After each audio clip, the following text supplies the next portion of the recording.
There is a woman sitting in a parked car outside her own house. Engine off. Groceries in the back seat, slowly warming in the Texas heat. She is not stuck in traffic. She is not waiting for a phone call. She is doing something far stranger. She is delaying the moment she has to walk inside and admit to herself how much money is actually in her account. That is not a financial problem. That is a psychological standoff.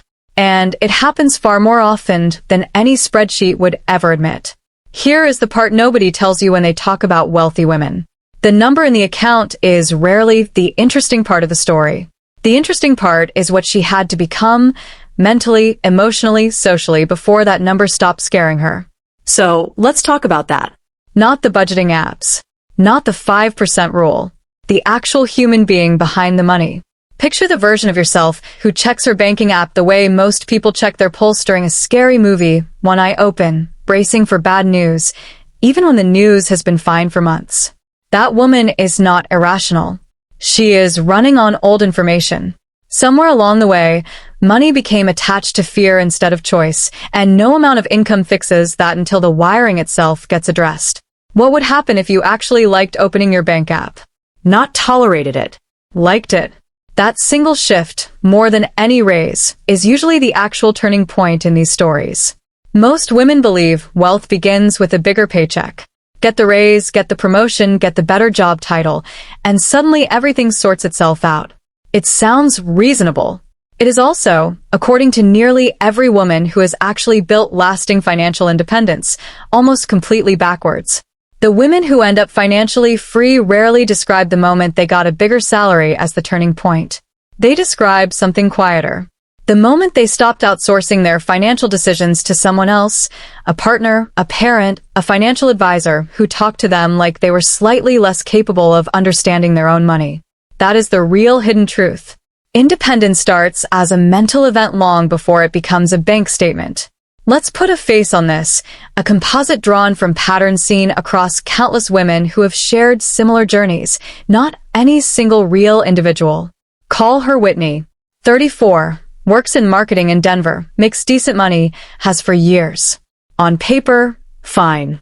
In practice, Whitney has never once looked at her own retirement account. Her husband handles it, not because she asked him to, because somewhere around year 2 of the marriage, it just became his thing, the way some people end up permanently in charge of the thermostat. Whitney is smart. Whitney negotiates contracts for a living. And Whitney could not, if asked at gunpoint, tell you the difference between an index fund and a mutual fund. That is not a Whitney problem. That is a cultural pattern with her name temporarily attached to it. Here is where things get interesting because Whitney's story could have stayed exactly like that forever. Nothing forces a woman to look at her money. Comfort is an excellent hiding place. But something happened that pulled the curtain back, and it usually does sooner or later for almost everyone. We will come back to Whitney. First, the psychology, because the psychology is the actual engine here, not the finance. Fear shows up first, always. Fear of being wrong about money in public. Fear of asking a question that reveals you do not already know the answer. There is a very specific shame reserved for women who admit they do not understand their own finances, a shame that men are, frankly, rarely handed in the same way. Ask a room full of men if they understand the stock market, and half of them will confidently explain something incorrect with total conviction. Ask a room full of women the same question, and watch how many preface their answer with an apology. That gap is not about intelligence. It is about permission. Somewhere, culturally, women were quietly told that ambition around money is unattractive, that a woman who talks about her portfolio at dinner is trying too hard, that the appropriately modest thing to do is smile and let someone else handle the numbers. It is an absurd inheritance, and it is costing women decades of compounding growth they will never get back. Confidence is the antidote, but not the fake kind you plaster on for a LinkedIn post. Real confidence, the kind that survives a market downturn without panic selling, comes from competence. From actually knowing what you own and why you own it. That is the boring, unglamorous truth sitting underneath every glamorous story about a woman who quote-unquote figured it out. Social comparison deserves its own chapter because it might be the single most expensive habit among women who otherwise handle money well. Not comparing bank balances directly, that would almost be healthier because it is honest. The comparison is subtler. It is watching a friend's vacation photos and feeling behind. It is noticing a coworker's new car and quietly recalculating your own worth against it. Lifestyle inflation rarely starts with a want. It starts with a flinch, a small internal wince at someone else's life, followed by a purchase that has nothing to do with a budget and everything to do with soothing that wince. If you find any of this uncomfortably familiar, you are not alone, and honestly, this is exactly the kind of pattern we like pulling apart on this channel.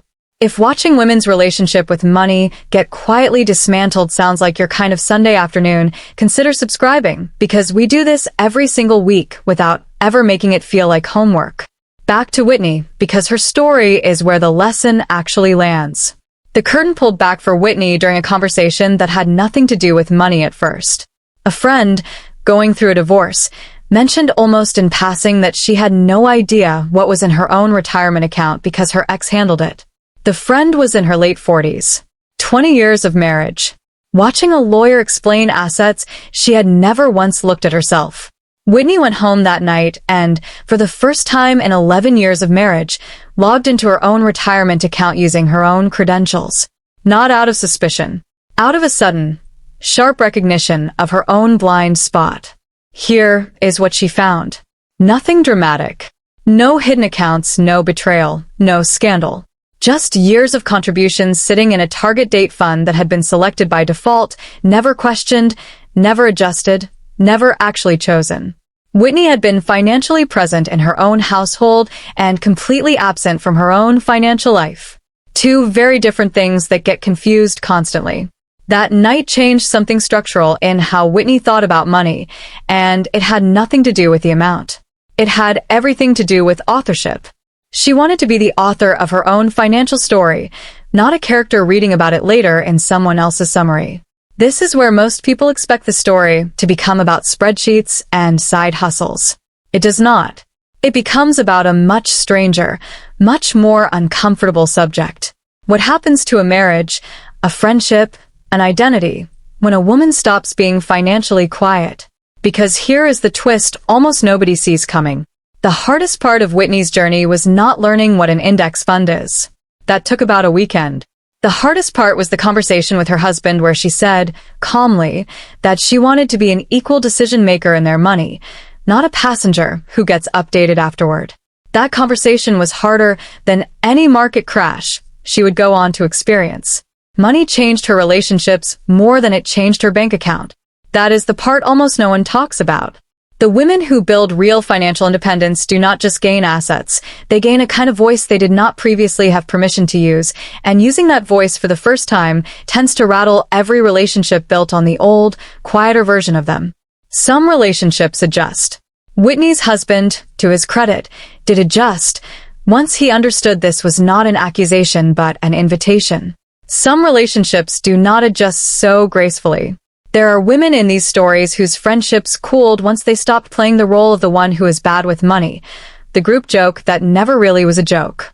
There are women whose marriages ended, not because of money itself, but because financial silence turned out to be one thread holding together a much larger, quieter imbalance. This is the escalation nobody warns you about. It starts as saving. It becomes building wealth. It becomes financial independence. And financial independence, quietly and without asking permission, becomes personal freedom. Personal freedom becomes the willingness to renegotiate relationships that no longer fit. And underneath all of it, sitting there the entire time, is the real subject. Not money. Identity. Because that is what this is actually about if we are being honest, and this channel exists specifically to be honest about that. A woman who understands her own finances is not simply protected from financial hardship. She is protected from a certain kind of erasure, the slow disappearing act that happens when you let someone else narrate the most consequential decisions of your own life. There is a particular kind of freedom that shows up only after the fear leaves the room. Not the freedom to buy whatever you want. That version gets boring fast and usually ends in a storage unit full of regret. The freedom to sit across from anyone, a partner, a boss, a financial advisor who talks slowly, like you might not keep up, and know, with total certainty, exactly where you stand. That is the freedom worth chasing, and it has almost nothing to do with how many zeros are in an account. Consider the woman who negotiates her salary without her voice shaking. Consider the one who reads a prenup before signing it instead of trusting it will be fine.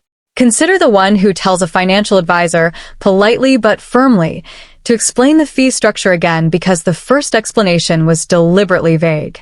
None of these moments make it into a highlight reel. All of them are the actual substance of financial independence. Quiet, unglamorous, completely transformative. Wealthy women, the ones who built it rather than inherited it, describe a strange side effect once the fear finally lifts. Money stops being a mirror they check anxiously and becomes something closer to a tool sitting quietly in a drawer, useful when needed, otherwise forgotten. That is a wildly different relationship than the one most people have, where every purchase, every bill, every bank notification carries a small emotional charge. Whitney, a few years into her own version of this, describes it simply. She says she used to feel like money was something that happened to her. Now it feels like something she participates in. That distinction, participation instead of reaction, might be the single clearest definition of financial independence that exists, and you will not find it in a textbook. There is another woman worth mentioning here, not to compete with Whitney's story, but to widen it. Call her Marissa, a nurse in Phoenix, single, no children, no husband, quietly holding the login information hostage. Marissa's version of financial silence looked completely different on the surface. She was the one who handled everything. Every bill, every account, every decision. From the outside, that looks like the opposite of Whitney's problem. From the inside, it was strangely similar. Marissa managed her money the way some people manage a fire they are terrified will spread. Constant vigilance, constant checking, constant tightening. She had built an emergency fund most financial advisors would call impressive. She had also never once invested $1 of it because investing meant risk, and risk, to Marissa, felt indistinguishable from danger. Her competence was real. Her freedom was not, because competence built entirely on fear is still fear, just wearing a more organized outfit. The twist in Marissa's story arrived through boredom rather than crisis, which might be the least cinematic plot device imaginable, and also one of the most common in real life. She simply got tired of watching her savings sit flat while prices around her kept climbing. Tired enough to finally ask a question she had been avoiding for years. Not how do I save more? She already knew how to save. The question was, why does the idea of growing this money terrify me more than the idea of losing its value slowly to inflation? That question cracked something open. Marissa's fear, once she actually looked at it, was not really about the stock market at all. It traced back to watching a parent lose money in a bad investment decades earlier and quietly deciding, as a child, that investing was simply what reckless people did right before everything fell apart. She had inherited a financial belief the way people inherit an accent, without ever choosing it, and without realizing for years that it was even optional to keep. Once she saw the belief clearly, she could finally argue with it. She started small, almost embarrassingly small, moving a modest amount into a broad index fund just to prove to herself the sky would not fall. It did not. Nothing dramatic happened, which turned out to be exactly the point. Boring is what financial healing usually looks like from the outside, even when it feels enormous from the inside. Marissa and Whitney arrived at the same destination from opposite directions. One had to learn to stop letting someone else hold the pen. The other had to learn that holding the pen alone, out of fear rather than choice, was not actually independence either. It was just a more exhausting version of the same old story, the story where money is a threat to be managed rather than a tool to be used. There is a sociological layer worth sitting with for a moment. For generations, financial competence in women was quietly discouraged, dressed up as modesty, as not wanting to seem greedy, as leaving the serious decisions to the men in the room. That inheritance did not vanish just because more women now hold jobs, run businesses, and out-earn their partners in growing numbers. Old scripts linger long after the conditions that created them disappear. The woman avoiding her banking app in the driveway and the woman negotiating a 7-figure exit from her own company are sometimes fighting the exact same inherited script, just from different starting points. What changes the trajectory in story after story is rarely a windfall. It is a decision. A specific, ordinary, unglamorous decision to stop being a spectator in one's own financial life. Whitney's decision arrived through a friend's divorce. For someone else, it might arrive through a layoff, a breakup, a birthday that suddenly feels louder than the others, or simply exhaustion with pretending not to care about something that clearly matters enormously. There is also a quieter pattern worth naming, one that rarely gets its own headline because it does not look dramatic from the outside. It is the pattern of the woman who is doing everything right on paper and still feels a strange, low hum of dissatisfaction underneath it. She has the savings. She has the job title.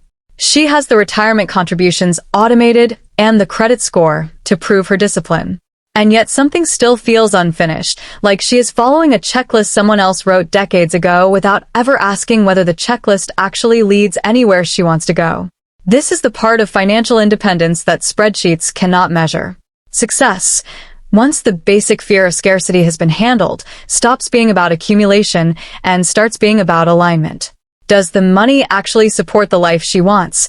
Or has she simply gotten extremely competent at supporting a life that was handed to her by default, by upbringing, by a culture that quietly decided long ago what a responsible woman's financial life should look like? The women who eventually answer that question honestly often make choices that look strange from the outside. They downsize a home that was supposed to be the reward for years of hard work. They leave a stable, while paying job to build something smaller and riskier, but far more their own. They stop measuring their progress against a neighbor's driveway or a college friend's engagement post, and start measuring it against a version of themselves they actually like spending time with.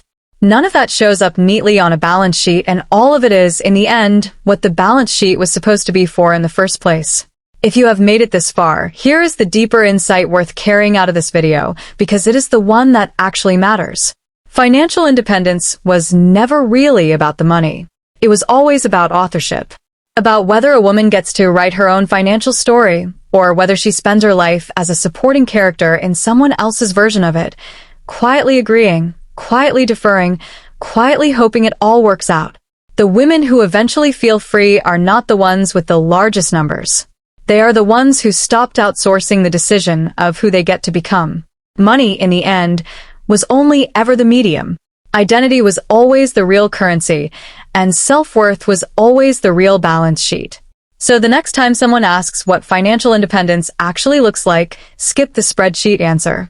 Tell them about the woman who finally logs into her own account, using her own name, asking her own questions, writing her own ending. That is the story worth telling. That was always the story worth telling.